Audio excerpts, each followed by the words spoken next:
বর্ষা এসে গেছে এবং বর্ষার সাথে সাথে কিন্তু বেড়ে গেছে মশাও।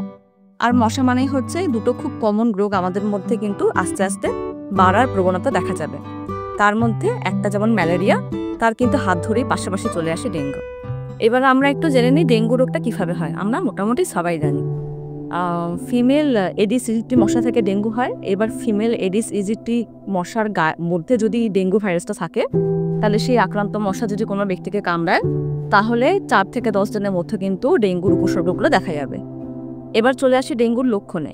ডেঙ্গুর লক্ষণের মধ্যে সবার প্রথমেই থাকবে হচ্ছে হাই গ্রেড ফিভার, 102, 3, 4 এরকম থাকতে পারে। আর জ্বরটা কিন্তু ঘন ঘন আসবে।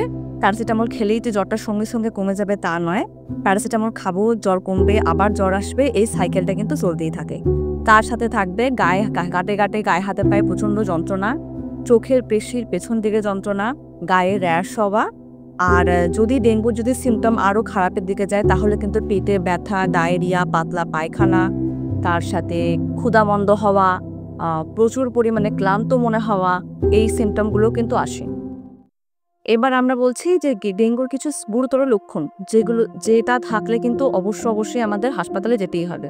তাদের মধ্যে একটি হলো পাতলা পায়খানা হওয়া, ক্ষুধামন্দ হওয়া, প্রচুর পরিমাণে উইক ফিল করা, যে আপনি দাঁড়াতেই পারছেন না, মাথা ঘুরে পড়ে যাচ্ছেন, পেস্টাব বা পায়খানার সাথে হচ্ছে আপনার রক্তপাত হচ্ছে, আপনার সারা গায়ে হয়তো ছোট ছোট রক্তবিন্দুর মতো র্যাশ বেরিয়ে গেছে, চোখের মধ্যে আপনার মনে হচ্ছে যে রক্ত জমাট বাঁধছে, ইউরিন আউটপুট কমে গেছে।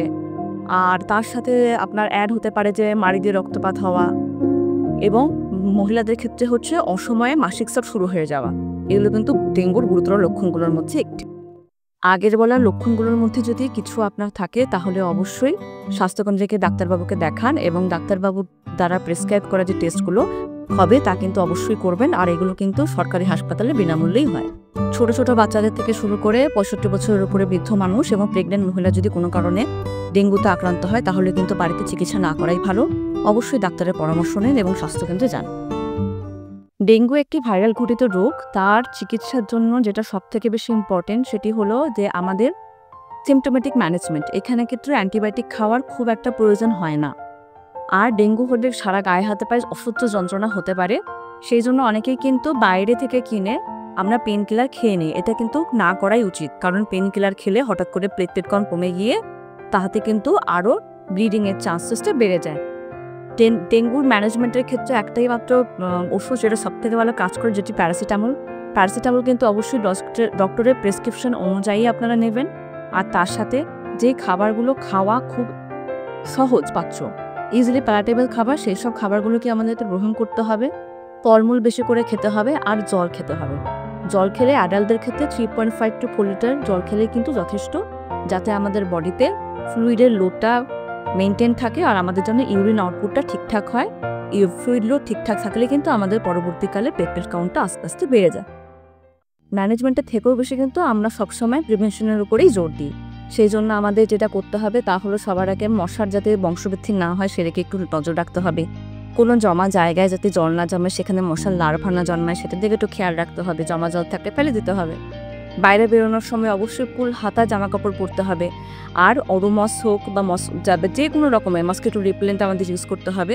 আর মশারির থেকে বড় বন্ধু কিন্তু এই সময় কেউ নেই।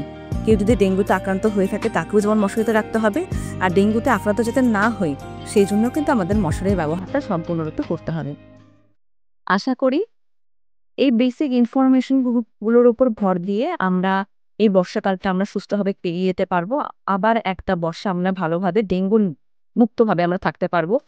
আর যদি কোনো ব্যক্তি আক্রান্ত হয়, তাকে আমরা চিহ্নিত করে কিন্তু অবশ্যই তাকে হাসপাতালে পাঠাতে পারবো, যাতে ডেঙ্গু থেকে কেউ যাতে মৃত্যুর দিকে না এগিয়ে যায়। এই বলেই আমি এসব কিছু জানি এই এপিসোডটি আজকেই শেষ করব। আমি Piyali Das, senior PHN, Daspur block, পশ্চিম মেদিনীপুরের। আপনাদের সবার কাছ থেকে বিদায় নিচ্ছি। সবাই খুব ভালো থাকবেন, সুস্থ থাকবেন। পরবর্তী এপিসোডে আমরা আসবো অন্য কোনো জিনিস নিয়ে জানতে, যাতে আমাদের জীবন আরও ভালো হয়, সুন্দর হয়। নমস্কার।